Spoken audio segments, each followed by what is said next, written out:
Halo, selamat sore dengan rekan saya yaitu Kak siapa? Kak Suci. Oke, baik. Sebelumnya terima kasih telah berkenan untuk berbincang dan ngobrol-ngobrol santai di sini. Sebelumnya bisa dipaparkan Kak, kesibukannya saat ini sedang apa?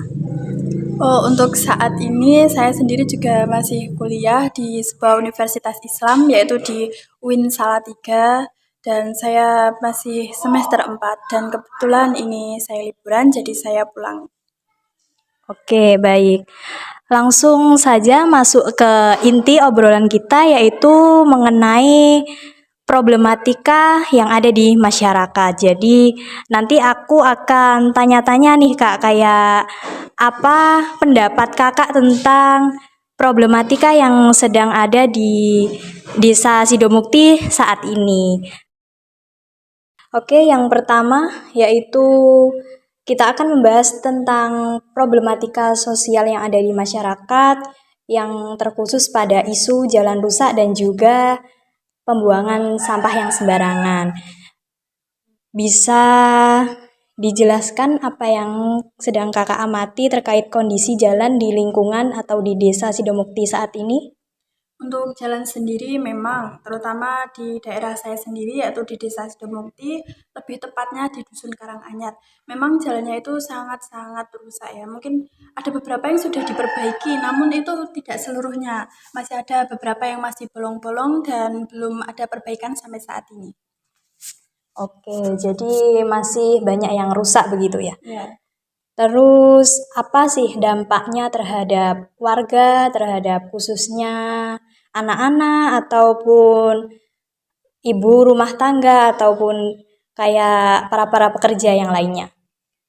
Kalau untuk anak-anak itu yang pertama kan di daerah saya, di daerah Sidomukti itu kan banyak anak kecil yang baru mulai belajar naik sepeda yang mana itu sangat mengganggu sekali jika anak-anak itu dalam kondisi baru belajar namun keadaan jalan yang sangat rusak itu bisa mencelakakan anak seperti itu dengan kondisi jalan yang berlubang. Lalu untuk yang ibu rumah tangga, nah ibu rumah tangga itu kan banyak kesibukannya, apalagi kalau saat mau ke pasar atau mau nganterin anak sekolah, itu juga sangat terganggu dengan kondisi jalan yang berlubang. Misal mau cepat-cepat nih, dia akhirnya kan nggak bisa cepat seperti itu. Terus kalau untuk pekerja juga mengganggu, karena pekerja juga butuh waktu yang cepat untuk apa menuju ke pekerjaannya. Jika jalanan rusak akan tetapi kan jika jalanan rusak, pastinya akan mengganggu para pekerja untuk lebih datang cepat. Oke, selanjutnya apakah saat ini sudah ada solusi dari para warga ataupun kayak laporan nih kepada kepala desa mengenai jalan yang rusak dan apa respon dari kepala desa tersebut? Kalau untuk laporan sudah ada, sepertinya sudah ada dari beberapa warga karena mengalami keresahan jalan ini. Akan tetapi saya kurang paham juga dari laporan tersebut apakah ditindaklanjuti ataukah malah didiamkan. Oke, baik. Yang selanjutnya kita akan berbincang mengenai isu tentang pembuangan sampah sembarangan. Jadi, apakah kondisi tempat pembuangan sampah di lingkungan saat ini itu sudah baik atau masih dalam keadaan bisa dibilang darurat lah? Menurut Kakak gimana? Oh iya, saya akan menjawab. Kalau untuk pembuangan sampah sendiri, ini mungkin belum sepenuhnya terlaksana dengan baik karena masih banyak warga yang masih membuang sampah itu sembarangan. Sembarangan ini bukan berarti kita buang sampah di jalan, bukan. Tetapi buang sampahnya itu tidak tempatnya seperti sampah rumah tangga, membuangnya itu di kali, di sungai, di pinggiran sungai itu seperti di pinggiran sungai yang ada di Desa Sidomukti. Nah, itu cukup kurang baik, bahkan bisa dikatakan itu sangat buruk sekali seperti itu. Oke, berarti kesadaran masyarakat masih rendah ya. Ya, sangat minim. Jadi di Desa Sidomukti ini apakah sudah ada kayak kegiatan sosial atau kayak edukasi mengenai pengelolaan sampah atau belum? Kalau untuk tahun ini tidak ada, tapi dulu itu pernah ada, sehingga dibuatnya semacam pabrik untuk pengelolaan sampah, kan, tapi tidak berjalan. Pabrik itu dibuat dan tidak terlaksana sampai saat ini. Nah, itu mungkin kendala terbesar pemerintahan Desa Sidomukti. Oke, baik. Jadi sudah ada tetapi belum terlaksana dengan baik begitu. Ya. Untuk yang terakhir, apa sih harapan kakak untuk kedepannya dalam mengatasi problematika sosial yang ada di desa ini? Ini terkait sampah ya. Untuk mengatasinya mungkin ini yang pertama kesadaran dari masing-masing warga, terutama warga Sidomukti, harus sadar bahwasanya sampah itu sangat mencemari lingkungan, sangat berbahaya juga untuk kesehatan, mulai dari segi baunya ataupun apapun. Yang kedua, saya harapkan untuk pemerintah setempat untuk segera mengaktifkan kembali pabrik pengelolaan sampah tersebut agar warga lebih antusias tidak membuang sampah sembarangan seperti itu. Oke, untuk jalan sendiri seperti apa harapan kakak? Untuk jalan, mungkin kalau jalan ini lebih ke pemerintahannya ya, bukan ke warganya. Kalau warga membenahi jalan kan, jalan sudah ada dananya dari pemerintah. Nah, untuk jalan itu saya berharap sekali laporan-laporan dari warga setempat tolong direspon dengan baik dan jangan cuma didengarkan saja, akan tetapi mohon untuk ditindaklanjuti agar jalan ini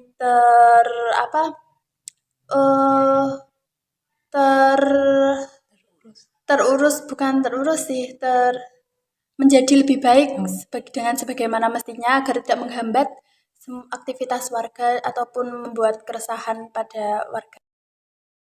Cukup sekian bincang-bincang kita hari ini. Jadi semoga apa yang menjadi problematika saat ini bisa ditindaklanjuti dengan lebih baik untuk kedepannya. Terima kasih untuk Kak Suci atas waktunya. Sampai bertemu lagi di hari-hari berikutnya.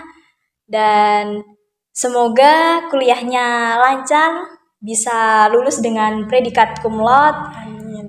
Dari saya sekian. Wassalamualaikum warahmatullahi wabarakatuh.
Jalan penghubung antar daerah Malang Blitar kondisinya rusak parah. Diduga faktor kerusakan jalan tersebut disebabkan banyak kendaraan truk keluar masuk bermuatan pasir dan batu melebihi standar berat muatan. Kerusakan paling parah terjadi di Desa Pagersari, Kecamatan Ngantang, Kabupaten Malang. Liputannya untuk Anda.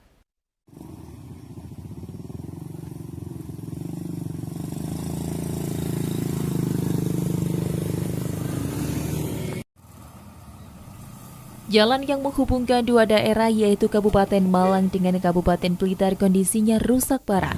Kerusakan parah jalan penghubung sepanjang 7 km ini terjadi di Desa Pagersari, Kecamatan Ngantang, Kabupaten Malang.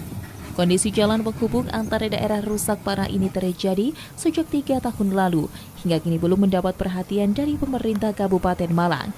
Akibat kerusakan jalan penghubung antar daerah selain sering menyebabkan terjadinya kecelakaan, juga menghambat lajunya perekonomian masyarakat. Kepala Desa Pagersari menjelaskan kerusakan jalan penghubung antar daerah ini sebenarnya terjadi di 2 desa, namun yang paling parah di Desa Pagersari. Panjangnya jalan rusak mencapai 7 km, hampir semua panjang jalan tersebut berlubang dengan kedalaman 10 hingga 15 cm. Untuk jalan ini yang rusak itu di 2 desa. Sebenarnya secara administrasi ada jalan masuk ke wilayah Pagersari dan ada yang masuk di wilayah Sitodadi. Untuk keseluruhan yang rusak itu kisaran 7 kilo. Nah, kemudian yang masuk di Pagersari itu kisaran 5 kilo. Dan jalan ini rusak ini sudah 3 tahun. Nah, semenjak itu belum pernah ada pembangunan yang secara besar-besaran. Kalau 2019 ini ada 400 meter, tapi 2021 ini tidak ada dikarenakan COVID.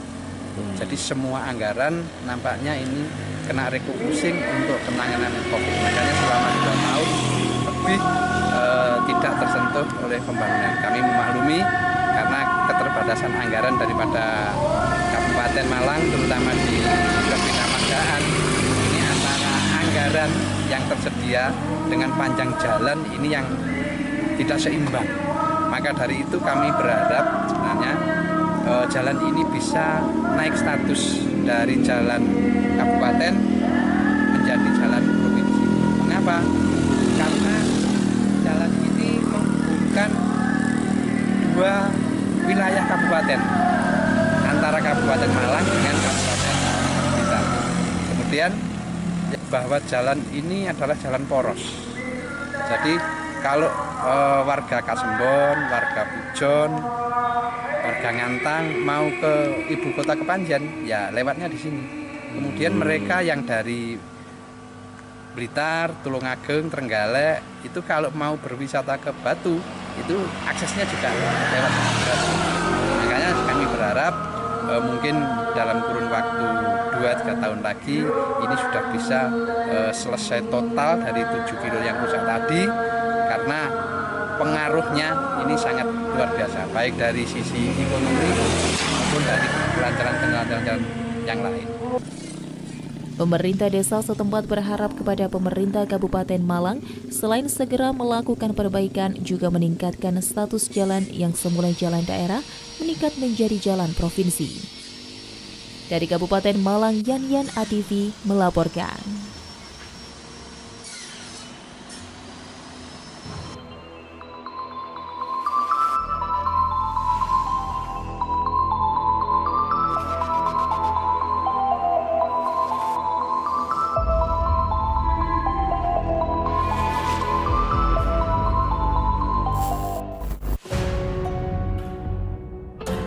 Sungai mempunyai peran penting dalam kehidupan manusia sebagai sumber irigasi hingga untuk keperluan sehari-hari, diantaranya untuk mencuci dan minum.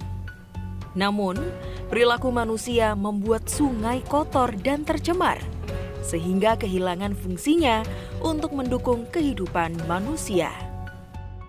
2 aktivis lingkungan dari Ecological Observation and Wetlands Conservation atau Ekoton Indonesia, Prigi Arisandi dan Amiruddin Mutakin, melakukan ekspedisi Sungai Nusantara. Mereka melakukan perjalanan ekspedisi Sungai Nusantara dengan mengunjungi dan mendeteksi kesehatan 68 sungai di sejumlah kota di Indonesia. Perjalanan ini dimulai dari bulan Maret dan direncanakan akan selesai pada bulan Desember tahun 2022. Kajian kesehatan sungai dilakukan dengan deteksi serangga air, kandungan mikroplastik, serta polutan dalam air. Ya, kalau menurut dari saya sendiri, dengan adanya ekspedisi Sungai Nusantara ini, kita jadi tahu bahwa sungai-sungai yang mana aja yang terkandung dengan mikroplastik. Jadi kita jadi tahu nih keadaan sungainya, jadi tahu gimana keadaan buruknya itu dan berdampak sama masyarakat gimana. Semua kegiatan dalam ekspedisi Sungai Nusantara akan dicatat dan didokumentasikan sehingga bisa menjadi laporan dan masukan untuk pemerintah agar bisa lebih memperhatikan kualitas sungai di Indonesia. Sebelumnya, Ekoton bekerja sama dengan Watchdog melakukan ekspedisi di 3 sungai, yakni Sungai Brantas, Bengawan Solo, dan Sungai Citarum. Hasil ekspedisi ini telah didokumentasikan dan dapat dilihat di channel YouTube.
Yang dilakukan oleh manusia. Kemudian, manajemen pengelolaan sampah sendiri terus berkembang hingga saat ini.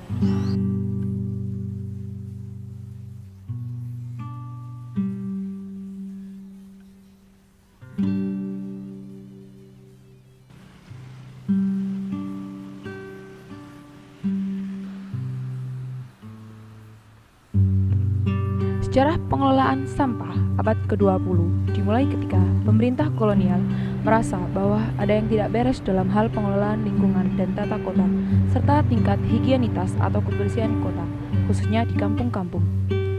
Maka sejak tahun 1920-an, khususnya tahun 1924, pengelolaan sampah mulai diperkenalkan kepada masyarakat luas.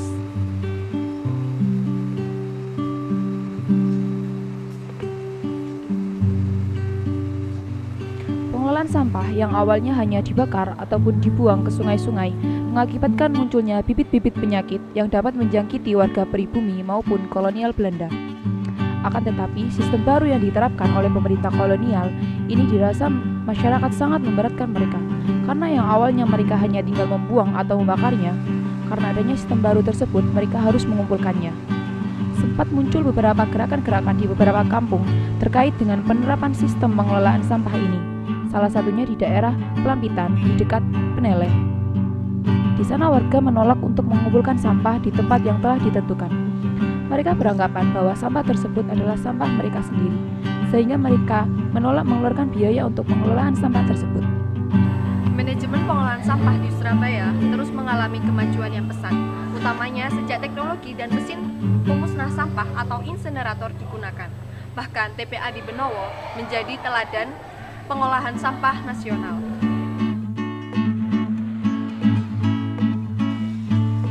Sampai pada tahun 1965 sampai 1970, yakni pada Orde Baru, diperkenalkan pasukan kuning yang menaungi kebersihan dan keindahan kota. Nah, warna kuning sendiri juga terpengaruh oleh politik pada masa itu, karena partai yang menang pada waktu itu warnanya kuning.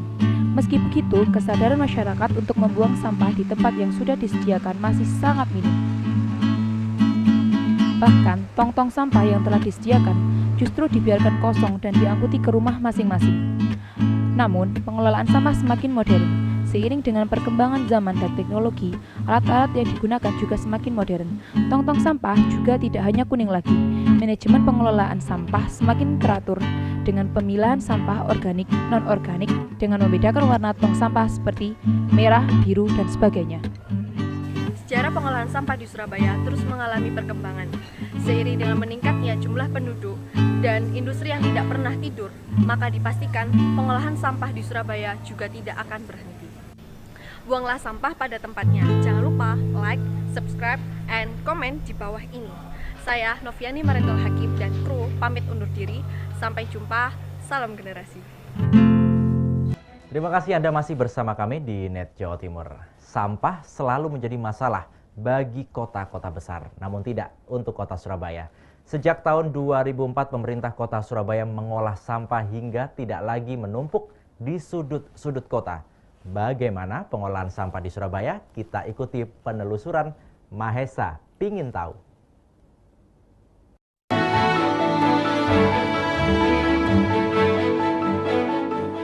Surabaya dikenal sebagai kota bersih. Berbagai macam penghargaan tentang kebersihan kota dan juga pemanfaatan sampah didapat Surabaya.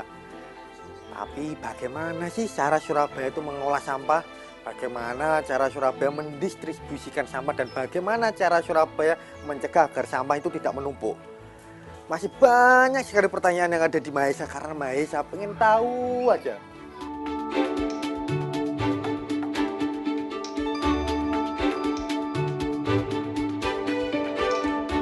Kota mana yang tak pernah berurusan dengan sampah?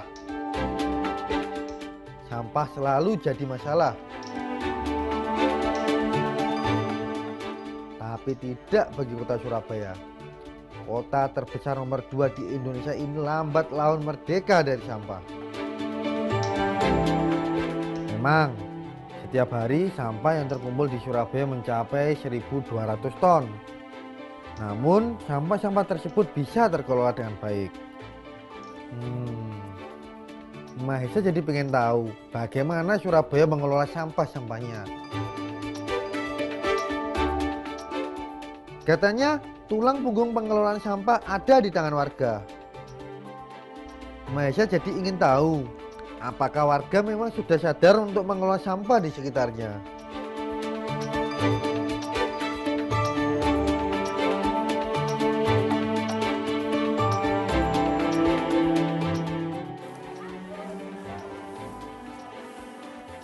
Halo Mbak, permisi. Kenalkan saya Mahesa Mbak. Ya. Mbak, saya tadi habis keliling-keliling ini Mbak, keliling-keliling di perkampungan warga sini. Sebenarnya ini gimana sih Mbak cara warga sini membuang sampah ini Mbak? Ya, setiap hari pagi dan sore ya disapu seperti biasa, dikumpulkan, diserok ya dimasukkan tempat sampah. Sampahnya banyak nggak Mbak dari warga? Ya, sampah rumah tangga aja setiap hari. Ya enggak banyak sih kalau dibersihkan setiap hari. Biasanya kayak apa itu Mbak? Sampah-sampah kayak apa itu Mbak? Ya, sampah-sampah rumah tangga ya. Kayak seperti ini ada taman ya. Daun-daun dari ini sama bungkus-bungkus makanan kecil. Mbak, kalau misalkan buang sampahnya itu caranya gimana sih Mbak? Warga sini itu Mbak, sampean juga nih Mbak.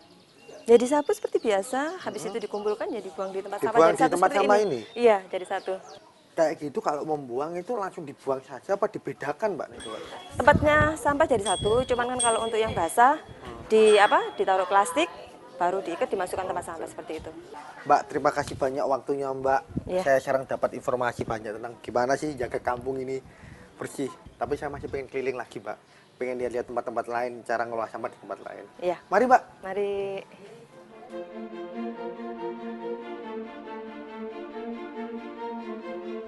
Wah hebat.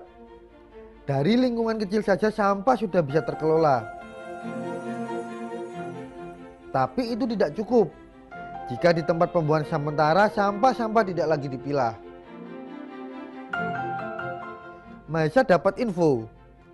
Semua sampah warga kota Surabaya terkumpul di tempat ini. Super depo sampah yang berada di kawasan Kenjeran, Surabaya. Di sini sampah mulai dipisahkan sesuai jenisnya, sampah organik dan non-organik. Untuk sampah organik, sebagian besar disalurkan ke rumah-rumah kompos di Surabaya.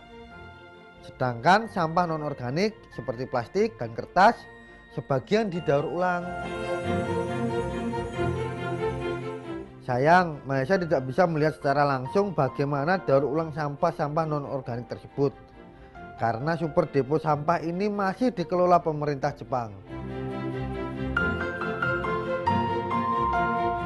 Mahesa masih ingin tahu bagaimana pengelolaan sampah organiknya yang katanya disalurkan ke rumah kompos di Surabaya. Jumlahnya ada 21 rumah kompos loh. Nah, kebetulan di rumah kompos sudah ada Bapak Suwito. Dia adalah penanggung jawab rumah kompos di Surabaya. Pak Wito, Mahesa Pak, oh, ya, Pak dari Wito. Net TV. Ya, dari Net TV. Mahesa Pak, Mahesa. Ya. Pak Wito, Ya. ini saya tadi habis puter-puter Surabaya ini Pak Wito. Saya lihat-lihat gimana sih caranya sampah-sampah di Surabaya ini diolah, didistribusikan, terus dikemas seperti ini. Saya penasaran. Saya ini pengen tahu sih Pak. Sebenarnya itu produksi sampah di Surabaya itu per hari itu berapa sih Pak? Per hari mungkin yang di Surabaya bisa sampai 1.200 ton per hari. 1.200 ton. Iya. Terus yang masuk ke rumah kompos itu berapa Pak? Yang masuk ke rumah kompos mungkin sekitar 20%. 20% ya Pak ya? Iya. 20%. Itu nanti diolah seperti apa Pak itu Pak? Mungkin kalau yang di rumah kompos kita jadikan pupuk atau kompos. Terus sisanya itu Pak gimana Pak? Sisanya nanti yang nggak bisa kompos kita bawa ke TPA. Iya. Terus sisanya diapakan Pak? Di sana sementara ya mungkin ditumpuk, dipakai setelah ditumpuk mungkin ditutup dengan tanah. Pak Wito, terima kasih banyak atas informasinya Pak. Saya jadi tahu banyak tentang pengolahan dan distribusi sampah di Surabaya Pak. Mari Pak, terima kasih banyak Pak Wito bantuannya Pak. Iya, sama-sama ya.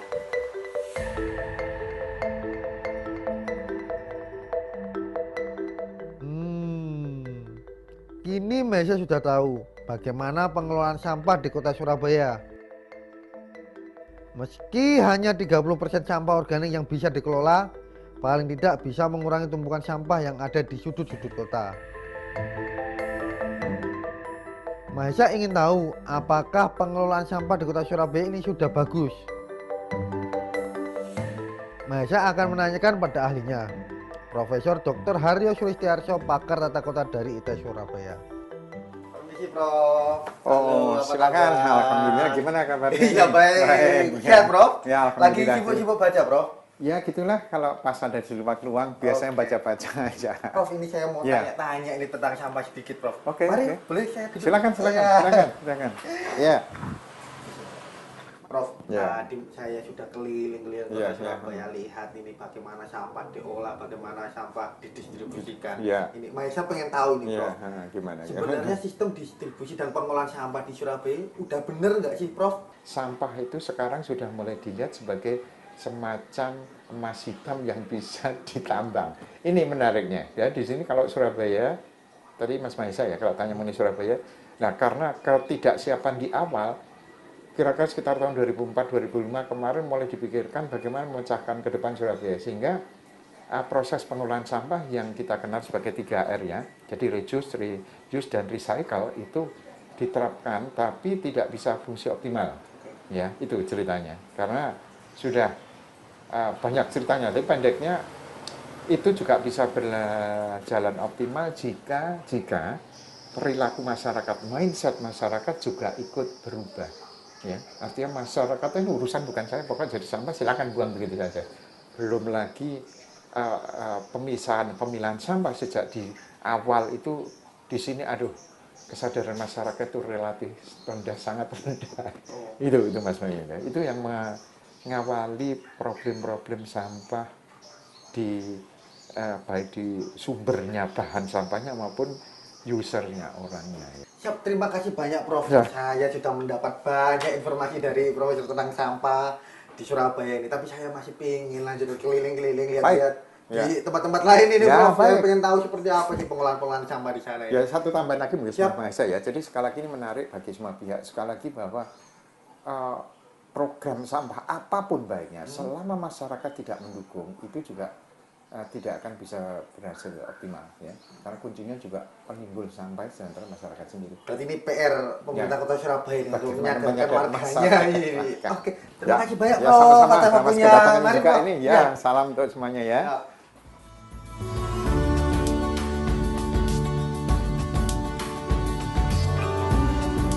Mewujudkan Surabaya merdeka dari sampah memang bukan pekerjaan yang mudah. Tapi paling tidak Manajemen sampah yang saat ini dilakukan oleh pemerintah Surabaya sudah sedikit membuat wajah Surabaya bersih dan indah. Wah, setelah saya sudah berkeliling ke Surabaya dan kini akhirnya saya tahu bagaimana Surabaya mengolah sampahnya. Dan memang kalau kita ingin mengatasi permasalahan sampah, dimulai dari hal yang terkecil, yaitu buanglah sampah pada tempatnya. Tidak selesai di sini karena Mahesa masih akan cari tahu hal-hal yang menarik lainnya, karena Mahesa memang pengen tahu aja